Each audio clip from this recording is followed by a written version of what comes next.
Welcome to all PSDP second year trainees. आज हम veterinary gynaecology and obstetrics के बारे में एक टॉपिक डिस्कस करेंगे। तो वो टॉपिक जो हमने पहले कवर किया था रिपीट फीडिंग, अब उससे नेक्स्ट टॉपिक डिस्कस करेंगे। वो टॉपिक है अबॉर्शन, गर्भपात। तो गर्भपात होता क्या है? गर्भपात दो वर्ड से बना है, अप नॉर्मल और टू बोर्न। मीन्स अब ऑलरेडी, अब मीन्स असाधारण, ऑलरेडी मीन्स फिटस, टू बॉर्न, जन्म लेना।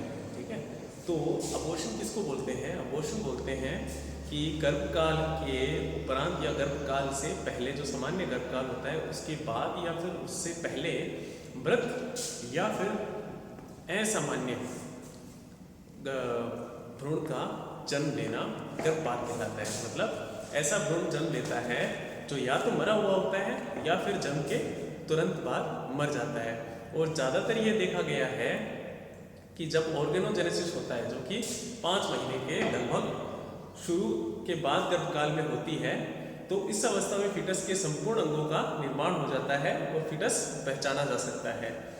तो ये गर्भपात में जो मृत जो फिटस है वो जन्म लेता है। ठीक है, अब गर्भपात के कारण क्या होते हैं? गर्भपात के दो कारण होते हैं, या तो वो संक्रामक रोगों की वजह से हो सकता है या फिर असंक्रामक रोगों की वजह से हो सकता है। अब संक्रामक रोगों में कई प्रकार के जैसे बैक्टीरियोलॉजी हो सकती है, मतलब बैक्टीरिया जो होते हैं वो इसके लिए कॉज बन सकते हैं।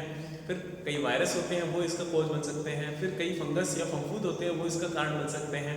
तो हम इसके बारे में अब डिटेल से स्टडी करेंगे। तब जीवाणु जनित जो संक्रमण होता है वो किस किस वजह से हो सकता है उसके बारे में अगर बात करें तो इसमें सबसे पहले जो आता है ब्रुसेला अबॉर्टस। ब्रुसेला अबॉर्टस जो होता है वो ऐसा ऑर्गेनिज्म होता है जो कि लास्ट ट्राइमेस्टर जो है आपकी प्रेगनेंसी के जो अंतिम 3 महीने होते हैं उसमें ये अबॉर्शन कोज करता है। ठीक है, ये सबसे कॉमनली लास्ट ट्राइमेस्टर में ऑब्जर्व होता है। इसके बाद फिर आता है विब्रियो फिटस। विब्रियो फिटस जो होता है वो जनरली फर्स्ट ट्राइमेस्टर में अबॉर्शन कोज करता है। उसके बाद फिर आता है लेप्टोस्पायरा पोमोना। लेप्टोस्पायरा पोमोना जो होता है वो भी अबॉर्शन कोज करता है। उसके बाद फिर आते हैं माइकोबैक्टीरियम बोविस और इसके बाद आते हैं लिस्टीरियोसिस। तो माइकोबैक्टीरियम बोविस और लिस्टीरियोसिस भी अबॉर्शन कोज करने वाले बैक्टीरिया है। इसके बाद फिर बात करते हैं कोई और जीवाणु आते हैं जो कि अबॉर्शन कर सकते हैं। इसमें जो है स्ट्रेप्टोकोकाई, स्टेफाइलोकोकाई, ई कोलाई और आपके सुडोमोनास एरोजेनेसा, फोराइनिबैक्टीरियम पायोजेंस, ये सारे बैक्टीरिया आते हैं। पास्टेला मल्टोसिडा, नोकार्डिया और माइकोप्लाज्मा, ये सारे बैक्टीरिया ऐसे होते हैं जो कि अबॉर्शन कर सकते हैं। इसके बाद फिर बात करते हैं वायरल इन्फेक्शन। विषाणु जनित जो संक्रमण है वो कौन से होते हैं? इसमें सबसे कॉमनली आता है इन्फेक्शियस बोवाइन राइनोट्रैकियाइटिस और एपिजोटिक बोवाइन अबॉर्शन। ठीक है, और कुछ बार क्या है ऐसा भी होता है कि FMD, foot and mouth disease होता है, उसमें भी अबॉर्शन हो जाता है। रिंडर पेस्ट जो होता है उसमें भी अबॉर्शन होता है। बोवाइन वायरल डायरिया जो जिसे म्यूकोसल डिजीज बोलते हैं, BVD, इसमें भी अबॉर्शन होता है। और मैलिग्नेंट कैटारल फीवर जो होता है और सूडोरेबीज वायरस होता है, इन सभी में भी वायरस जनित ये अबॉर्शन कोज करते हैं।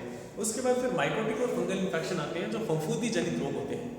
इसमें आता है आपका एस्परजिलस और माइकोरेलिस और यीस्ट, ये सारे ऐसे फंगी होते हैं जो कि अबॉर्शन कोज करते हैं अलग अलग ट्राइमेस्टर्स में।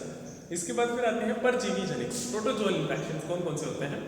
तो इसमें सबसे कॉमन आता है ट्राइकोमोनियासिस। ट्राइकोमोनियासिस क्या है? ये भी पहली तिमाही जो होती है गर्भकाल की, उसमें ये अबॉर्शन कोज करती है। उसके बाद टॉक्सोप्लाज्मोसिस आता है, फिर आता है ट्रिपनोसोमियासिस, फिर उसके बाद आता है एनाप्लाज्मोसिस, फिर आता है बेबेसियोसिस।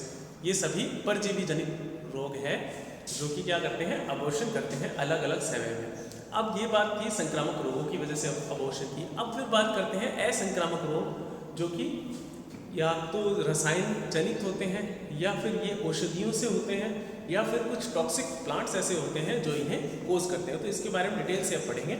तो सबसे पहले जो केमिकल्स की बात करते हैं, तो कई बार क्या होता है कि केमिकल्स की पॉइजनिंग हो जाती है, उस कंडीशन में अबॉर्शन होने के चांसेस रह सकते हैं।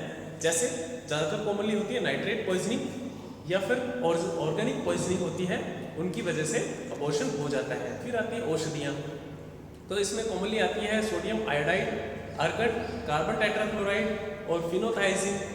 और इसके बाद फिर आती है क्यूनिन और डिजिटलिस प्लांट जो होते हैं उसकी, और कैलामन जो है ये ज़्यादा मात्रा में अगर दिया जाए तो ये अबॉर्शन कोज करते हैं।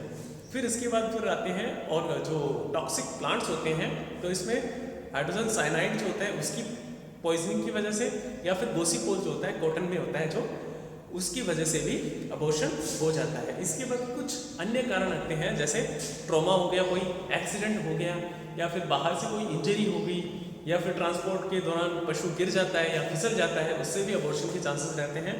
और जो है ट्विंस बेबी हो गए, उससे भी अबॉर्शन के चांसेस रहते हैं।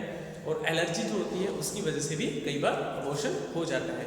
उसके बाद फिर आते हैं दूसरे फैक्टर, जैसे हार्मोन। जो हार्मोन है इसमें सबसे कॉमनली आता है एस्ट्रोजन, फिर आता है प्रोजेस्टेरोन, और कई बार ऐसा देखा जाता है कि ग्लूकोकॉर्टिकॉइड की अगर डेफिशिएंसी हो तो उस कंडीशन में भी अबॉर्शन हो जाता है। इसके बाद फिर आता है न्यूट्रिशनल फैक्टर, आहार की अगर कमी है तो भी पशु में गर्भपात हो जाता है। जैसे अकाल के समय जब पशु को चारा नहीं मिल पाए उस समय, या फिर कई बार जब भूखा रह जाता है उसके समय भी ऐसा गर्भपात देखने को मिलता है। या फिर जो मिनरल्स हैं उनकी कमी हो, जैसे कोबाल्ट, कॉपर, सेलेनियम, इनकी वजह से, इनकी कमी से भी गर्भपात हो सकता है। उसके बाद फिर विटामिन ए और आयोडीन की डेफिशिएंसी अगर डाइट में है तो भी अबॉर्शन देखने को मिलता है। फिर आते हैं जेनेटिक कॉजेस। जेनेटिक कॉजेस में क्या होता है कि कई बार ऐसा एक होता है कि लीथल जीन होता है। लीथल जीन जब होता है तो वो डोमिनेंट होता है, और उस डोमिनेंट जीन की वजह से क्या होता है, गर्भपात हो जाता है। फिर इसके